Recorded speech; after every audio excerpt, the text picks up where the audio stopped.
Kiana Reeves may pambubuko sa ugnayan nila ni Bunso Migs Malino. Ano ito ating alamin?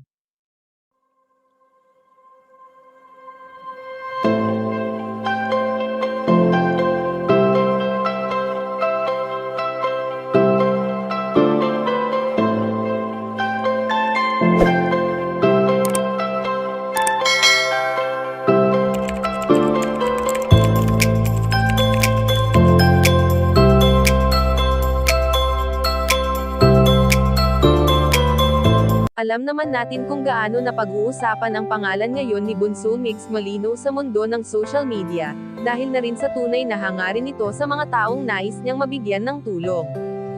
Sa pagkakaroon ng busilak na kalooban ng binata, ay sadyang napakarami ang natutuwa sa kanya at sa pag-uugali niyang ito ay hindi nakataka-taka pa na mayroon itong maraming kaibigan na nagmamahal sa kanya. Simula noon na nabubuhay pa ang kanyang prinsesa na si Cutie Mahal at sa kasalukuyan ay marami pa rin talaga ang naniniwala at nagtitiwala sa angking katangian ni Bunso Migs Malino, kahit pa maraming intriga ang ibinabato sa kanya. Bagamat kamakailan lamang nang naging maingay muli ang pangalan ng binata, dahil na rin sa paulit-ulit na pag-uugnay sa kanya sa kung sino-sinong babae na palagi nitong nakakasama sa kanyang mga ganap sa buhay. Sa ngayon nga ay ayon sa aming impormasyon na nakalap na sa pagiging prangka ni Kiana Reeves ay aming napag-alaman na inamin na nito ang tunay na ugnayan nila ni Bunso Migs Malino. At ang pagiging malapit nila sa isa't isa, dahil sa isa ito sa tunay na kaibigan ng binata noon pa man noong nabubuhay pa ang namayapang komedyanteng si Cutie Mahal.